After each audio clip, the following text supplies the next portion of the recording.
Good morning, students.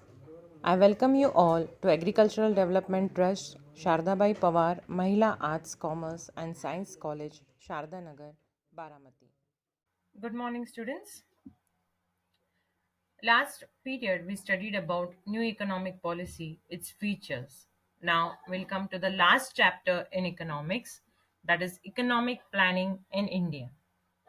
Now, children, already planning, we know why we do planning, so that whatever objectives we have, whatever we have decided, it should smoothly function.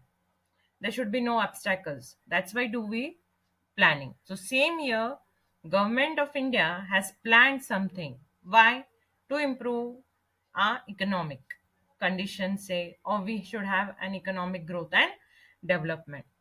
So let us see what is economic planning in India. Now, see, the introduction is how that in the year 1950, the government of India established Planning Commission, children. And in that Planning Commission, the Prime Minister was considered, say, or designated as ex officio chairman of the Planning Commission, children. So, always when a Planning Commission is there, the Prime Minister is ex officio chairman of that Planning Commission. So, Planning Commission consists of experts from various fields. So, it will be from banking, finance, industry. So, whatever these experts will decide, it will come into the formulation of economic plans.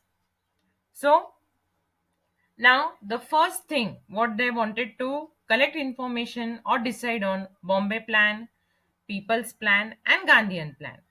So let us see what is the meaning and definition of economic planning. Now see, economic planning was a time bound program to achieve certain objectives with the help of available resources by the planning authority. So it is a time bounding. Means suppose you plan, so that planning will be for 1 year, 2 year, 3 years. So time was given that how much years this plan would do. If it doesn't succeed, if this doesn't means have any objective or any profit, then the plan would be changed after 3 years. That's why time bounding was given to planning. Now, the definitions related to this economic planning is, the first definition is according to Dr. H.D. Dickinson. So H.D. Dickinson, what he told that economic planning is making of major economic decisions such as what to produce, how much to produce, when to produce, where to produce, and whom should we allocate. So what we should allocate, that is the production of goods and services, from where to give, whom to give, and what time to give. So this planning should be done. So this is only Dr. H.D. Dickinson is telling that economic planning is the making of major economic decisions such as what and how much to produce, how, when, and where to produce, and whom should it be allocated. So this decision of the determinant authority on the basis of a comprehensive survey of the economy as a whole, that was done by Dr. H.D. Dickinson. Now, according to Mrs. Barbara Wooten, what she is telling that planning is a conscious and deliberate choice of economic priorities by some public authority. See, yeah, what Mrs. Barbara Wooten is telling that planning is a conscious and deliberate choice, means related to whatever related to economic activities are there. If you have a choice, if you are eager or conscious, then you plan the things according to that. That is what Mrs. Wooten is telling, that planning is a conscious and deliberate choice of economic priorities by some public authority. So this is what two definitions related to Mrs. Barbara Wooten and H.D. Dickinson, that economic planning is a deliberate. So, as I told you, economic planning is a deliberate choice of economic opportunities. This is how Mrs. Wooten and H.D. Dickinson is telling.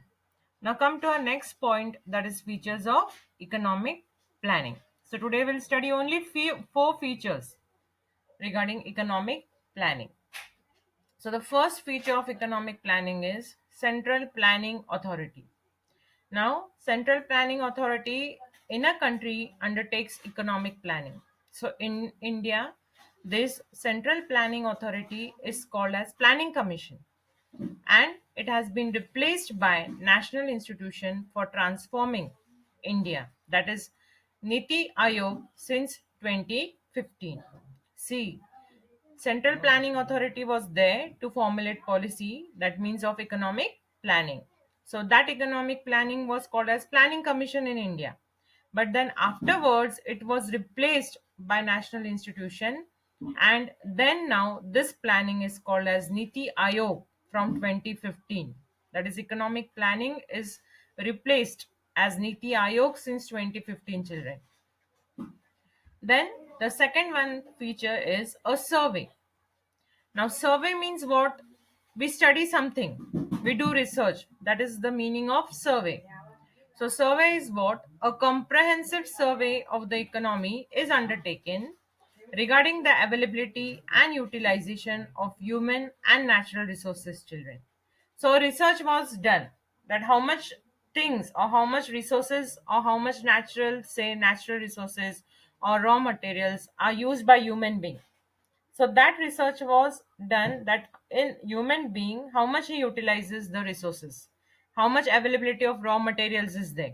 So that comprehensive research or survey was done under this economic planning. Then the third feature of economic planning is objectives. Objective means what? Why we started this project? Why we started to think of planning? So what was the object of the government regarding this economic planning? So this planning objective was based on certain predetermined objectives which are realistic and flexible. Means whatever planning will be done, it will be related to practical thinking and it should be changed. Flexible means what? If the policy doesn't work out, immediately the government changes it. So realistic and flexible. So economic planning is based on certain predetermined objectives which are realistic and flexible. Now the fourth one is features priorities and targets. Now, priorities of economic planning were fixed. So, according to the importance of each sector. Now, sector what? Primary sector, secondary sector, and tertiary sector. Primary sector, it is called as agricultural sector. Secondary sector is industry, and tertiary is combination of both agriculture and industry. So, all these sectors were under research, and government targeted these sectors to have economic development. So the target is the concrete step towards the attainment of the objectives. That means this sentence means what, children? If you have a target, you have an aim objective, then you can achieve the goal. So target means target the sectors. Which sectors? Primary, secondary, and tertiary. So all these three sectors were targeted and it was a step towards the attainment of objectives. So these four features only will study today, children. That is Central Planning Authority. Again, I will repeat. That was first introduced by the government. It was known as Planning Commission. Then again, it was transformed into Niti Aayog after 2015. Then survey. Second feature is survey. That means research was done that how much the human beings utilize the resources, how much they use it. Then the third, what is the object of economic planning? So it was realistic and flexible. They will change. And the priorities and targets means if you have a target, you will achieve to that point, whatever objective is there. So priorities and targets were fixed under economic planning for each sector, that is primary sector, secondary sector, and tertiary sector. So why these targets were fixed? So that we can have economic development in a country. So next period we will study about other features of economic planning, children. Thank you.